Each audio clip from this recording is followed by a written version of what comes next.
Kalian penasaran nggak gimana caranya seller China itu jualan di Indonesia? Nah, gue akan kasih tau kalian pola pikir seller-seller atau owner-owner China yang asli dari China. Ketika jualan, mereka tuh menggunakan metode yang seperti apa, dan cara jualan mereka tuh kayak gimana sih? Dan mungkin cara ini bisa kita praktekkan, atau mungkin sudah kalian praktekkan. Di video ini gue bakal kasih tahu kalian semua. Oke, sebelum itu ada 3 hal penting yang harus gue info ke kalian terlebih dahulu. Yang pertama, tidak semua seller China seperti ini, tapi kebanyakan menggunakan metode seperti ini. Karena kembali lagi kepada setiap orang punya cara mainnya masing-masing.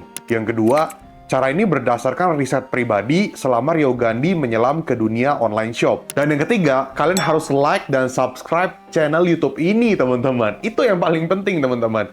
Oh yes, jadi mungkin kalian bertanya ya, gue tahu dari mana, kemudian kok bisa gue buat video seperti ini? Oke, gue akan jujur kepada kalian semua, teman-teman. Jadi, ketika gue bekerja di company, gue pernah menghandle seller-seller China. Dan sampai hari ini pun, sebagai konsultan, gue pernah menghandle seller China, teman-teman. Jadi, gue itu udah banyak melihat seller-seller China yang company-nya gede-gede, yang punya karyawannya udah banyak, yang orderannya udah ratusan ribu, atau mungkin udah ribuan atau ratusan per hari. Itu gue udah lihat semua, teman-teman. Dan gue udah lihat depan mata gue pribadi, dan gue sampai ngobrol. Dan ngomongnya pakai bahasa apa? Ada translator, karena gue tidak bisa ngomong Mandarin, teman-teman. Jadi, gue tahu banget cara kerja mereka tuh kayak gimana. That's why gue bisa menyampaikan ini ke teman-teman semua berdasarkan riset pribadi gue. Jadi, bukan berdasarkan artikel, tapi pengalaman gue pribadi ketika gue terjun ke dunia ini. Dunia online shopping maksudnya ya, bukan dunia ini, teman-teman. Makanya jangan heran gue tahu banyak informasi, karena gue langsung terjun di lapangan, bukan berdasarkan artikel atau apapun itu. Langsung aja kita bahas chapter 1, produk. Jujur gue akan kasih tahu kalian, seller China itu nggak takut sama sekali untuk mengupload dan meriset produk baru. Karena mereka tuh bener-bener fokus ketika jualan. Mereka sama sekali nggak ragu untuk mengupload produk-produk baru yang belum pernah mereka jual sama sekali. Mereka rela membayar ongkir lebih mahal dan harga produk lebih mahal untuk testing market. Sekali membawa produk baru, mereka bisa mencoba berbagai jenis produk. Namun ada hal yang harus kalian pahami terlebih dahulu, bahwa seller China itu biasanya fokus ke dalam satu kategori. Satu kategori, baru nanti ada subkategori yang lain.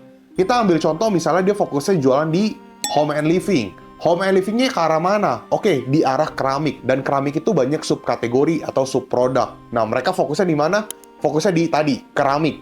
Jadi, pahami, dia bukan keseluruhan kategori itu, tapi kategori di subkategori, dan di subkategori tersebut punya beberapa jenis produk. Nah, mereka biasanya fokusnya ke arah sana, teman-teman. Sebagai contoh, mereka fokus ke jualan keramik dapur. Nah, dalam keramik dapur sendiri, mereka bisa eksplor di banyak hal, baik dari gelas, piring, mangkok, dan sebagainya. Mereka akan fokus ke dalam kategori tersebut karena agar bekerja sama dengan beberapa pabrik yang memang fokus ke keramik. Jadi bisa mengambil kuantiti lebih besar dan bisa menjadi partner bisnis jangka panjang. Kalau misalnya kalian bingung, gue akan kasih kalian juga contohnya kayak gimana. Pola pikirnya tuh kayak gimana ketika mereka tuh sedang ngetesting produk. Contohnya, mereka menjual produk ini dengan harga 60.000 mereka beli dari pabrik. Ongkirnya 40.000, jadi total modal itu 100.000. Lalu ketika sampai di tokonya dia coba jual di harga 80.000. Loh, kok rugi? Ya karena memang mereka mau testing produk. Jadi nggak masalah banget untuk mereka membakar uang untuk mencoba menjual produk baru. Dalam case ini, harga produk 60.000 ini tidak jadi patokan, karena harga masih bisa turun berdasarkan negosiasi. Ingat, ketika dia mendapatkan HPP produk di 60.000 dengan ongkir 40.000, itu karena mereka baru mencoba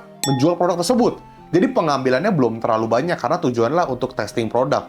Jadi mereka nggak masalah banget tuh, mereka jual itu rugi. Walaupun udah tahu tadi HPP-nya berapa, ongkirnya berapa. Kebanyakan kalau seller di sini, mereka ketika mau testing produk, mereka akan tetap jual lebih mahal. Kebanyakan. Berdasarkan HPP yang total mereka dapatkan, padahal mereka pengambilannya masih sedikit. Nah, kalau mereka, itu tidak takut sama sekali. Mereka langsung hajar di harga jual yang mereka mau, yang mereka sudah riset. Walaupun tadi HPP dan ongkirnya lebih mahal. Karena tadi, ada proses negosiasi di belakang ketika mereka udah tahu, oke, ketika nanti gue ambil di kuantiti berapa, Mereka kan dapat HPP yang mereka inginkan dan ongkirnya udah pasti bisa dipotong lebih murah karena dibagi sama quantity. Chapter 2, Negotiation Outlook. Negotiation Outlook atau prospek negosiasi dengan pabrik, biasa orang China punya karakter yang hampir mirip. Kalau lu mau jualan, jangan bercanda. Serius lah, maka ambillah quantity yang banyak kalau memang lu mau memang jualan. Karena bagi mereka, kalau lu ambil dikit, mereka akan mengira lu main-main. Quote and quote, one hit run, kompetitor, atau cuman iseng-iseng. Ambil contoh, lu ambil ke pabrik, lu mau coba ambil 300 piece. Bagi mereka bisa-bisa aja dan mereka pasti akan tetap kirim, gak bakal ditolak. Cuman kalau lu langsung tembak 5.000 sampai 10.000 piece, mereka akan lebih respect sama lu, dan mereka akan support lu banget. Baik dari segi HPP, penawaran produk, idea produk, dan sebagainya. Kalian paham kan pola pikirnya kayak gimana? Mereka itu tidak akan pernah menolak permintaan dari lu. Mereka akan fine-fine aja dan mereka akan tetap melayani kalian dengan baik. Namun kalau misalnya kamu itu mengambil quantity lebih banyak, tadi let's say 5.000 sampai 10.000 piece, mereka akan lebih respect sama lu dan mereka bisa kasih benefit yang lebih banyak dan kerjasama yang lebih jangka panjang. Jadi, seller China kebanyakan ketika mengambil satu bisnis, mereka kan bener-bener all in, teman-teman. Lu punya duit berapa? Sikat. Karena bagi mereka, bisnis itu jangan bercanda. Bisnis itu jangan main-main. Kalau lu mau terjun, terjun beneran. Jangan setengah-setengah. Bagi mereka seperti itu. Jadi, ketika lu jualan dengan metode pola pikir orang China, mereka biasanya ngelakuin hal seperti itu. Kalau kita kebanyakan masih ragu-ragu ya.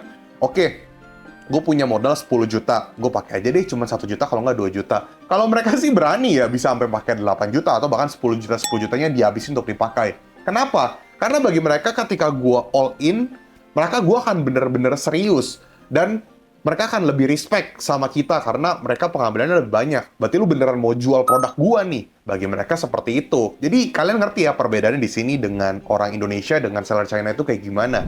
Lu takut bangkrut, takut gak jualan. Ya bagi mereka itu bisnis. Bisnis bukan untuk bercanda. Jadi untuk mengambil resiko mereka tergolong berani. Kira-kira kalau kalian gimana? Berani gak langsung ambil banyak? Hahaha, chapter 3, marketing. Kalian penasaran nggak gimana cara marketing seller China ketika jualan di online? Ini sih bakal seru banget, karena gue yakin belum banyak yang tahu cara main mereka tuh gimana. Oke, kan gue kasih tahu ke kalian semua ya. Seller China itu sebenarnya nggak terlalu berfokus kepada marketing, teman-teman. Karena bagi mereka, produk lebih penting daripada marketing. Kalau produknya diterima market, ya oke-oke aja. Mau bagus atau tidaknya, itu pendapat customer. Yang penting, produk diterima sama market, nggak perlu tuh kualitasnya yang bagus banget. Mereka biasanya juga melihat market dari kompetitor terlebih dahulu. Produk apa sih yang laku di kompetitor? Mereka akan coba jual dengan harga lebih rendah untuk beberapa produk. Sebagai contoh, ada kompetitor menjual 120.000, kemudian seller China ini menjual di 119.500. Mereka nurunin nggak terlalu jauh, tipis-tipis aja, puluhan, ratusan perak, atau bahkan ribuan aja. Karena mereka bertujuan untuk mencuri market terlebih dahulu, tapi bukan 100% mengikuti apa yang dijual kompetitor. Mereka cuma mengambil beberapa jenis produk, kayak misal 2-5 produk yang sama, sisanya fokus ke produk mereka sendiri. Seperti yang pernah gue bahas, kita incer customer yang bisa membeli beraneka ragam produk di toko kita. Jadi ada produk kompetitor plus produk jualan kita, sehingga lama-lama produk yang kita jual mulai laku, jadi toko kita bisa berjalan dengan baik ke depannya.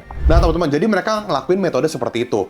Mereka lihat di kompetitor yang sekiranya mereka pengen jual produk apa, mereka riset di kompetitor di market, oh yang ini laku nih. Mereka akan coba jual produk tersebut, diturunin harganya lebih sedikit, tapi cuma 2-5 produk aja, sisanya ya produk-produk original punya dia, atau mungkin yang punya dia khusus, punya dia yang dia fokusin. Nah, tujuannya apa? Untuk incar traffic terlebih dahulu. Incar traffic, kemudian nanti kan ada yang belanja. Target kita kan membuat customer itu belanja beberapa produk, selain daripada produk dari kompetitor yang sama, customer juga membeli produk yang di toko kita. Jadi lama-lama kegulung, produk yang jualan kita lama-lama bisa naik. Baru perlahan-lahan mulai dihilangin produk kompetitor. Jadi gitu. Tujuan di awalnya hanya untuk mencuri doang, bukan dipertahankan. Itu cuma semata di awal doang lah. Namun lama-lama mulai disingkirkan dan fokusnya ke produk jualan dia sendiri. Kayak gitu kurang lebih cara mainnya untuk seller-seller di China. Nah guys, itu adalah cara seller China bermain di online shop ya. Mungkin di Indonesia atau mungkin di sana, yang gue tahu sih di Indonesia sih mainnya kayak gitu ya. Karena gue lihatnya di mata gue sendiri itu di Indonesia, teman-teman. Nah, itulah hal yang mungkin bisa kalian pelajari dari pola pikir seller China tuh gimana. Sebenarnya gue masih pengen bahas beberapa jenis lagi teman-teman, kayak misalnya cara beriklan mereka, cara bermain produk kayak gimana, cara pemilihan produk kayak gimana. Cuman nanti deh di next video.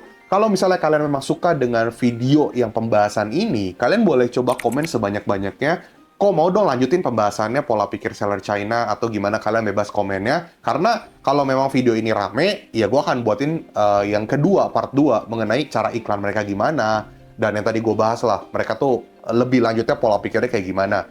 Sekali lagi gue tekankan, ini berdasarkan riset pribadi gue. Berdasarkan pengalaman pribadi gue. Jadi tidak dipukul rata semua seller China seperti itu ya. Cuma rata-rata yang gue temuin, hampir kurang lebih pola pikirnya seperti itu teman-teman. Makanya gue bisa sampaikan ke kalian.